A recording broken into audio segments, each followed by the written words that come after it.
Konnichiwa everybody, and welcome back to another pickups episode.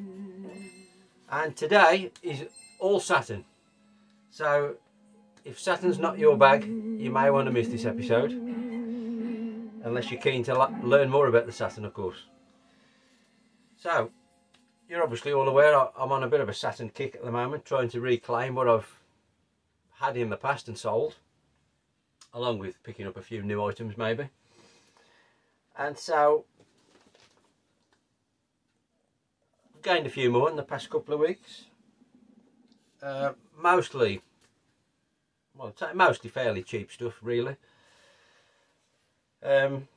most of which I have had before, but there are some which I haven't. So I'll start with the one repro to start with. Just had the one additional repro this time. And this is one I've had in the past when it first came out. And it came out on the PS1 and the Saturn back in the day. But it was an arcade game. And we've got In the Hunt. Now this is like a well, it's a shoot 'em up really, but it's a bit more slow paced shoot 'em up. You're in control of a submarine, so it's all underwater, but it looks very much like a Neo Geo game to me, and that's how I've always felt about it. It's kind of like Metal Slug underwater. I'll put some screenshots and some gameplay up so you can see what it's like. A fantastic game. Unfortunately it's quite pricey now, hence the need for the repro. And this is the first repro I've had. I've paid slightly more for the spine card on this one as well, which I think is quite nice actually. So I might continue to do that in future. But it's a cracking game. If you like Neo Geo games or Metal Slug, I strongly recommend this one. Unfortunately there is quite a bit of slowdown on the Saturn version, which I'm not sure, I can't remember if it's on the PS1 version. I've played both back, you know, when they came out, but I can't remember if the PS1 performs any better. But if you know, it's still great to play regardless of the slowdown. Like I said, it was based on an arcade, which I have played on my Coinox Xbox, and that doesn't seem to suffer with the slowdown, so that might be a better way to play it really. But nevertheless, In the Hunt, a fantastic game in my opinion. Right, now we'll start with the sort of not so desirable stuff. If you watched the previous episode, you'll know I picked up the Virtua Fighter CG portrait discs in a big bundle, and there was two I was missing. Well, I've managed to track down one, which is the Shun disc. Unfortunately, it's not in the best of shape. The disc's alright, but unfortunately it's got all the paperwork and the spine card as well. But unfortunately the box is faded and the back is also water damaged, so I'm not much further forward with that.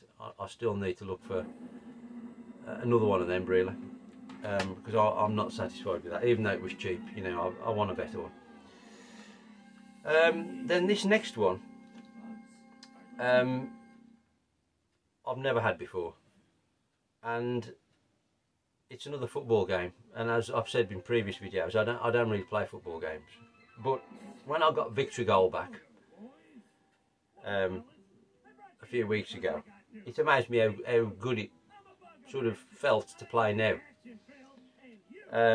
So, you know, we're down the rabbit hole, as many of us get trapped in. I thought, well, I'm going to try and pick up the other Victory Goal games. Obviously it was called, it wasn't called Victory Goal on PAL, it was Sega Worldwide Soccer.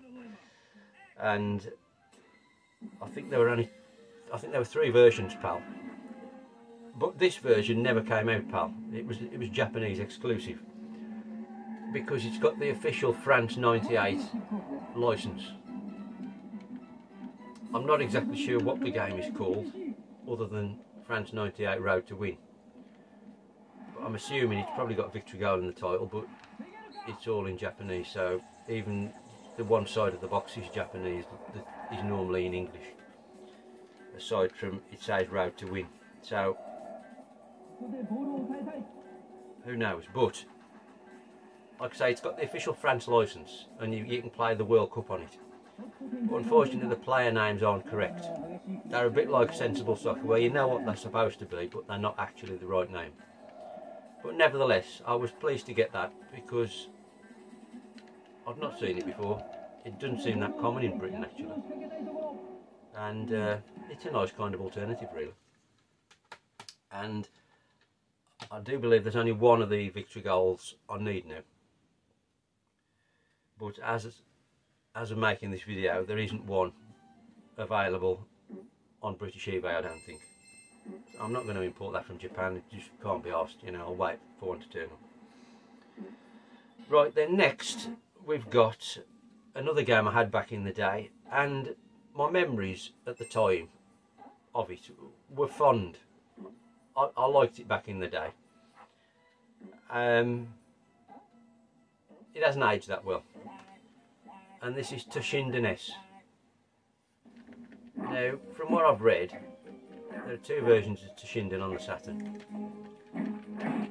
and although this isn't called Toshinden 2, I think it falls somewhere between Toshinden 1 and 2 on the PlayStation. So it's like Toshinden 1.5 from what I can make out.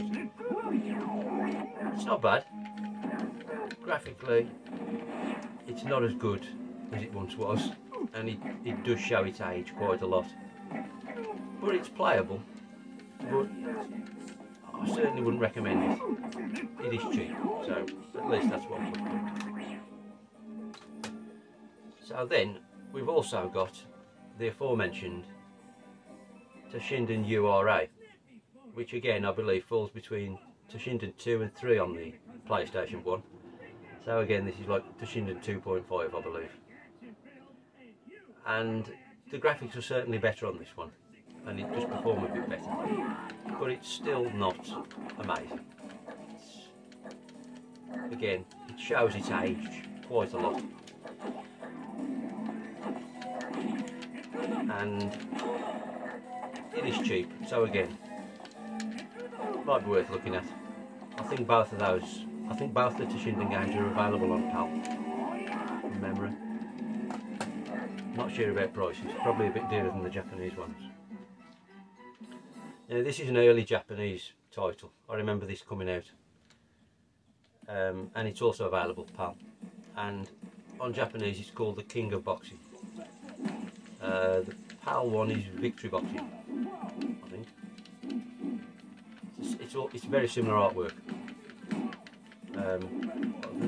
You can see more of the actual character on the PAL box. And obviously the clue's in the title, it's a boxing game. Now, much like Toshinden, it's showing its age quite a lot. But that said, I do actually quite like this one, and it's really cheap. I mean, it's clunky, and it's very slow. And you know, the characters kind of look weird. They look like them little wooden men, you know, you can, like statues you see in gift shops, and you can pose them into different shapes. That's what the characters remind me of. But I quite like it. You do a bit of sort of training before the fight, and you can specify what attributes you want to try and boost before the fight. And you can alternate, you know, and rotate the views to about 7 different viewpoints, some of which are completely useless. But it's not a bad little game. It's really, really cheap. It's certainly worth the 5 or 10 quid it goes for.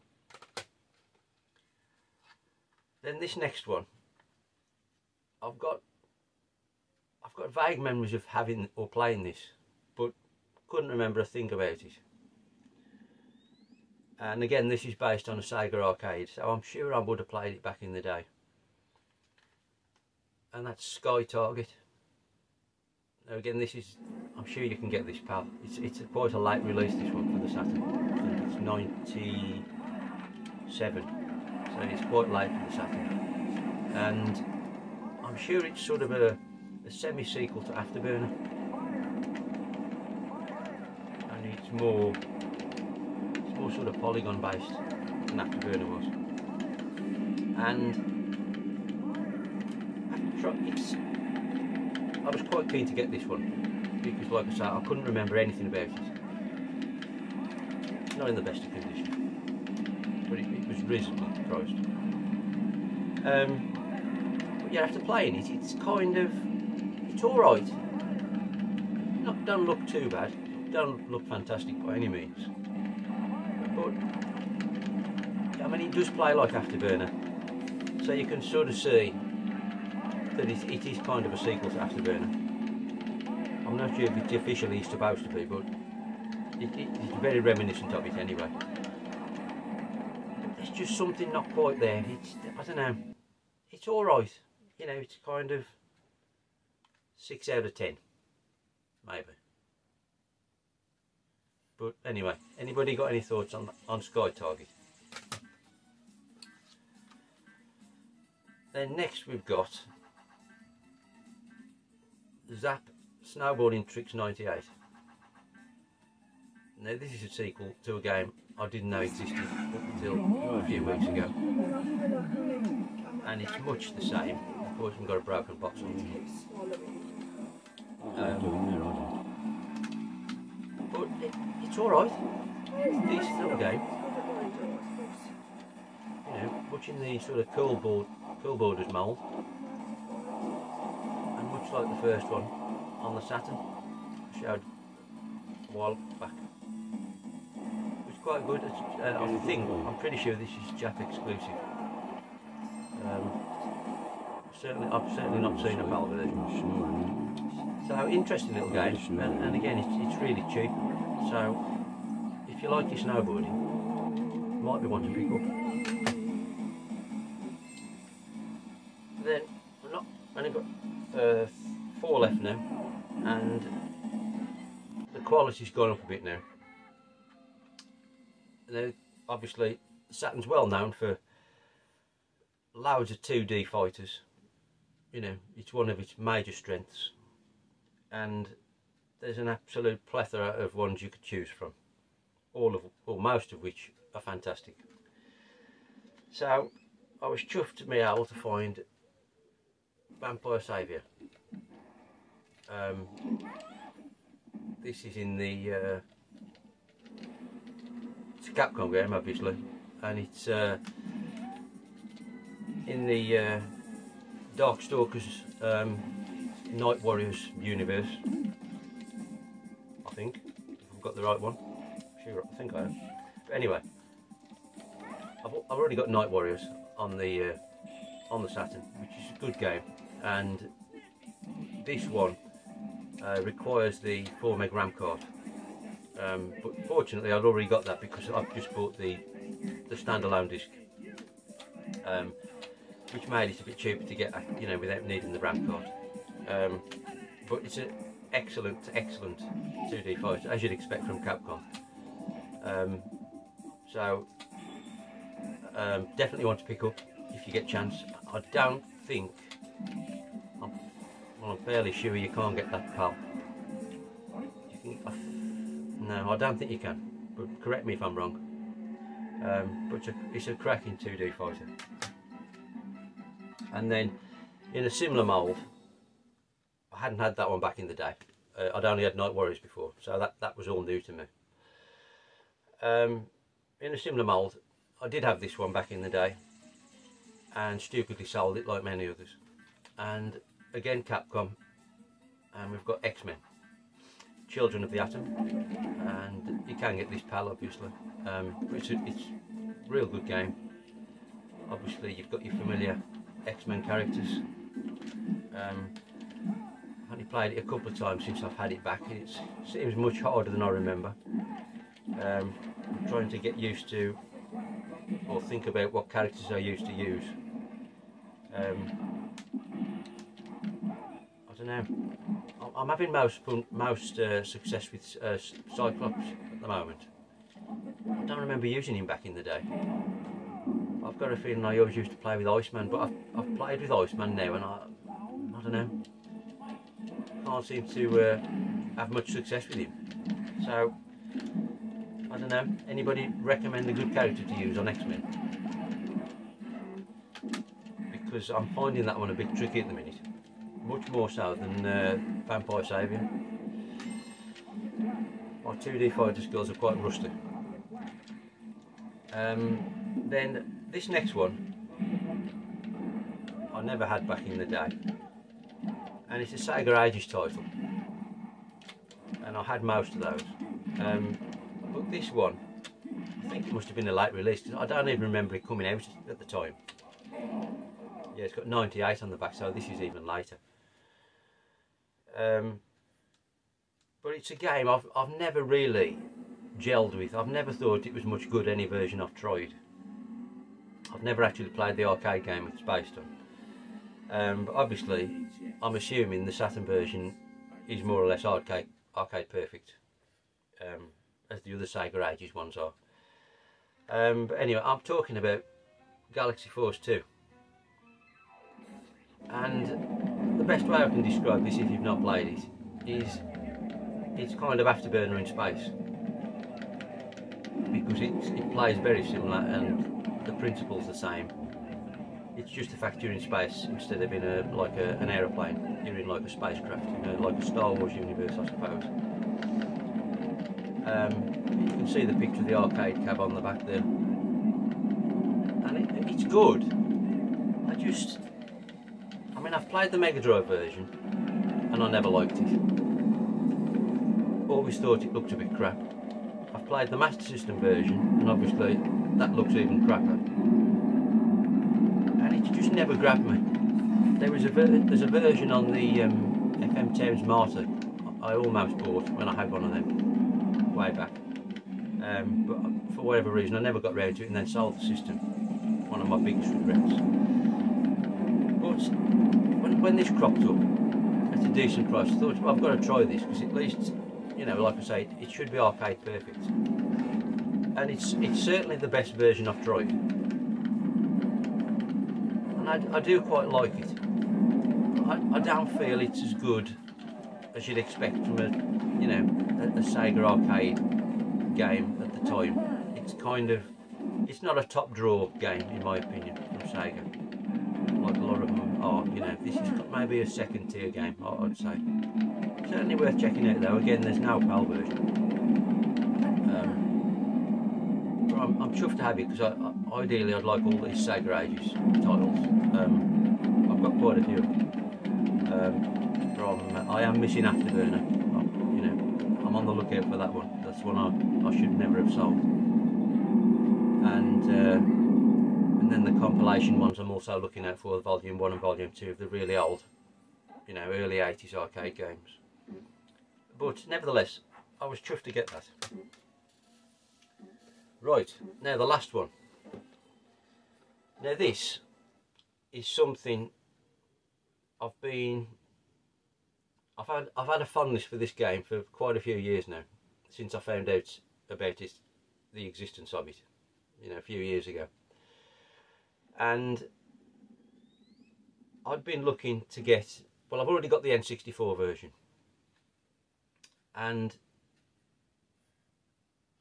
I obviously knew there were versions on other consoles, but I'd only ever played this N64 version. But then I happened to stumble across this for the Saturn, and I had to pick it up. Now, obviously, this is Japanese exclusive. None of these games on any system have ever been released outside of Japan. So, if you want to play it, it's Japanese only on any system. And if you don't already know, this game's called Densha to Go. And in this case, it's called Densha to Go EX. Which I think it's the second or third game, I forget which now. I've read up and forgot. But it's also out, like, as well as the N64, it's also out on the PlayStation 1, so they're all similar kind of time. But there are more versions on the PS1, which I think's got the original one on it. And the N64 is called Density Go 64. But there's at least 2 or 3 on the PS1, which I think that was the original, and then the Saturn one came out later. 98, I think it says on here. So again, another late Saturn game. But for those of you who don't know, it's basically a train simulator. So, you know, I know, train simulator. I know, bear with me. You've got to like your trains, obviously. But this is massive in Japan. And it's always fascinated me, because, you know, what kid doesn't want to be an engine driver? So it's, like I said, I've got the N64 version, and it's great, love it. And then I saw this, and it's in lovely condition, with the spine. And basically, the aim of the game is to drive a train, but obviously Japanese trains are well known for being like strictly on time and, you know, efficient. So the aim of the game is to be an extremely efficient driver, and you've got to sort of take care of your passengers, and you've got to get between the stops on the line in the exact time without getting penalties.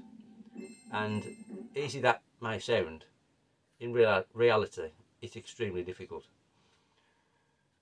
to gauge your acceleration and your braking to stop at the exact point on the platform within the given time. It takes a lot of practice, but it's brilliant. I absolutely love it. Like I say, there are more. I feel myself falling down the rabbit hole of this now, to be honest. I'd like to get, you know, the other games for the other systems. Like I say, it's on the PS1 and N64. It's also on DS as well, I believe. I'm not so bothered about them, but I'd certainly like the PS1 versions. And then it's also on the PS2, and it's on the Wii, and there's also a Dreamcast one as well. And each game sort of focuses on a different train line or, you know, system. There's a PS2 one, for example, which focuses on trams. And there's also there's a PS1 game, I think it is, which is Steam Trains, which is, you know, that's the one I want to get next. So I appreciate it's niche, but honestly, it might sound boring, but it's utter quality. I'm not kidding. If you're still with me and you're awake, honestly, train driving, you've got to try it. But what got me over the line with this is the fact, for the N64 one, which I'd already got, I've been looking out for ages for the specific controller that you can get for it, and I hadn't managed to come across one, because, you know, they're few and far between in this country, and I don't be paying import duties from Japan on something like a controller, which is quite a large box. You know, could end up costing twice the price. You know, you could be talking 150 quid just for the controller from Japan. So for that reason, I'd never bought one. I'd never seen one in the flesh in a shop or anything. But then this Saturn one turned up with the controller. So happy days. This is a real sort of bucket list item for me. I've been after one of these for years, and they're all more or less the same. You know, you can get these controllers for the PS1 and the N64, but they're all the same principle, obviously, but they don't fit each other. You've got to have the console specific controller. Some of the later ones are a bit more fancy. They've got a foot pedal with them on the PS2 one to sound the horn, and there's even a real fancy one on the, I think it's the Wii, which has got a digital screen on it as well at the back. I don't know what that does, but, you know, that's crazy money. But they're very simplistic. Obviously you've got your standard buttons to use for your controller, but you've basically got this lever sort of rotates, and that's your brake, and this lever is your accelerator. It's very simple, but it's just a novelty of being able to play the game with the actual train controller. You can play perfectly fine with the control pad, you don't need this at all, but it's just a funky, cool item to have. I'm chuffed to bits with this. So there we go. What a way to end. Train driving. I'm sure you've all fell asleep or switched off, but I love it. So on that massive high point, I think we'll leave it there. Sayonara.